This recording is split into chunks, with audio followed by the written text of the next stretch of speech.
Hello there, you're now with me, Cheryl Chaminato, for TVS News at 5. Let's get to the headlining stories. Phase 1 of the Borneo Highway project in Sarawak is now 86% complete, a 786-kilometre stretch from Teluk Melano to Miri. Senior Works Minister Datuk Seri Fadilah Yusof said that several more sections of the highway are expected to be opened this year, and those in Sarikei, Bukit Begunan and Lampir are expected to be completed next year. He was speaking to reporters after attending the Sarawak Media Engagement Program on Saturday. Fadilah also said that the Ministry of Finance is currently finalising the procurement aspect of the Sarawak-Sabah Link Road SSLR Phase 2 project and the Trans-Borneo Highway LTB project, which amounts to a ceiling allocation of 12 billion ringgit for those two projects. Previously, Prime Minister Datuk Seri Ismail Sabri Yaakob said that the federal government had approved the SSLR Phase 2 projects and the LTB projects as construction would begin next year. The Prime Minister said that it would benefit the residents greatly in Mulu, Long Seridan, Nangga Mendamit and others that rely on logging roads to commute. The government is currently studying the ramifications of the separating of powers between the Attorney General and the Public Prosecutor. Minister in the Prime Minister's Department of Parliament and Law, Datuk Seri Wan Junaidi Tuanku Jaafar said that many other countries, even the Commonwealth countries, have done this, but the proposal is not so easy to implement. Wan Junaidi also explained that if the proposal were to be implemented in Malaysia, approximately 19 existing laws and federal constitution have to be amended. Adding to that, the government needs to incur additional spending as the matter would cost a lot. Wan Junaidi said that he personally supports the proposed separations of powers, but a conclusive study must be done before any decision is made.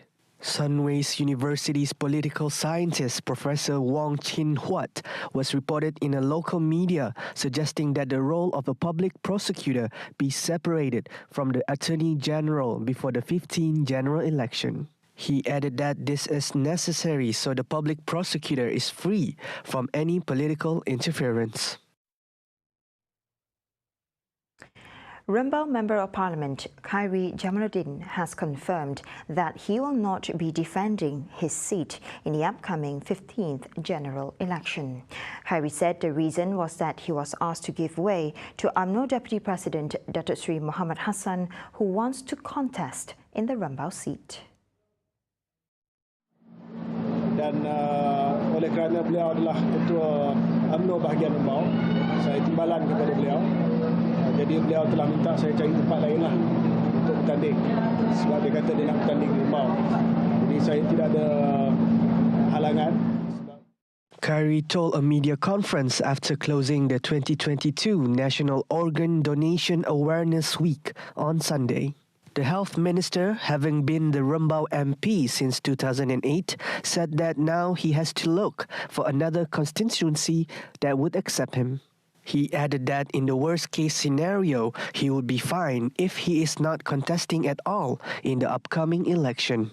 KHAIRY said that as a member of UMNO, he would follow the decision made by UMNO and Barisan National leadership regarding his candidacy and seat to contest in the 15th general election.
Welcome back.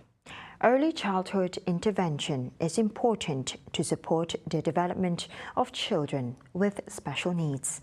Aware of this need, the state government, under the core thrust of inclusivity in the post-COVID-19 development strategy, has established the One-Stop Early Intervention Center in Kuching to help these children and their families in rehabilitation and education. Under the post-COVID development strategy by the state government of how we should actually supply, how we should move forward after pandemic COVID-19. Now, among the various strategies, there is also a focus on social inclusion, as well as also giving focus to children with special needs. So under the post-COVID development strategy, we have this One-Stop Early Intervention Center in Kuching for Sarawak. And this is to enable access to diagnosis, to intervention, education, as well as skills training. Fatima added, parents and guardians also need to be exposed to skills and information about early childhood intervention so that it can be continuously implemented even at home. Early childhood intervention professionals and educators be equipped not only with skills and knowledge to support the development of children with disabilities. This is what we try to also provide under OSIC. But importantly, how to support families and caregivers to become more empowered as equal partners in supporting their children's growth. Whatever is done at the intervention centers, it has to be continued at home. This is our message to our parents. But in order for them to be able to continue what is done at the therapy center or intervention center, they have to be equipped with the skills and training. We have to have a support system for them as well. She said this at the 8th National Early Childhood Intervention Conference in Miri on Saturday. For record, there are currently 339 children with special needs registered with a One-Stop Early Intervention Center this year. Moving on, the aging population can bring about a shift in the working age ratio. The younger workforce have little chance to advance since the older generations have the skills and knowledge to stay at the helm. Now this begs the question as to how the dynamics would affect human resources as well as the overall growth of the economy. Now today we were joined by Dr. Lucy Sibley, a senior professor at the University Malaysia Sarawak or UNIMAS, on her thoughts on this matter. Here's what you missed. Now the other long-term impact will be on the country's sustained economic growth.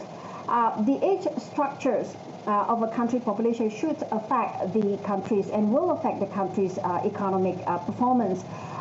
Generally, countries with a youthful populations will be more productive than a country with an older one, as it will have a larger labor force relative to population size. With more workers, a country could produce more goods and services. Thus, youthful countries tend to grow faster economically than older countries. Now, a general loss of economic dynamism also explains, why many advanced countries, with older populations have become more open to immigrations in recent years. Now, increased spending obligations created by the aging populations will shift resources away from investments and also productions, thus impacting on the future growth in the economy in the longer term. And a review of the current situations indicates inadequate social provisioning for older Malaysians. Concerted efforts must therefore make to ensure that the older adults receive sound health care and to be and be protected by social security schemes that prevent them from falling into poverty. There is a need for well-developed infrastructures that allows them to continue to work in a less stressful environment with a very flexible employment structures. older adults have skills and also expertise required by a rapidly industrializing society, and these with the flexible employment structures. Now you have to bear in mind that older generations have more skills and also expertise which is required by a rapidly industrializing societies. When asked to comment on how to better manage the aging workforce situation without risking the younger generation's opportunities, Dr. Lucy suggested integration in order to minimize the generational gap. You have to bear in mind that older generations have more skills and also expertise which is required by a rapidly industrializing societies, and these resources need to be employed productively. Just because they are old doesn't mean they are no longer useful, all right? But you have to bear in mind that they are they have skills and experience, all right? And this is we should take advantage of that, all right? Now I think intergenerational programs also should be I think considered in order to foster interactions which facilitate the sharing of skills and also knowledge or also experience between the old and also the young generations to ensure integrations between the different generations. And I think these integrations could contribute towards the creations of not only creations to a unified Malaysian identity that transcends ethnic differences and also age as well. And that recap concludes TVS News at 5. For more updates, don't forget to tune in to our 11:30 Nightline tonight. Here with me, Shel Chameto, and I'll see you tonight. Have a good evening.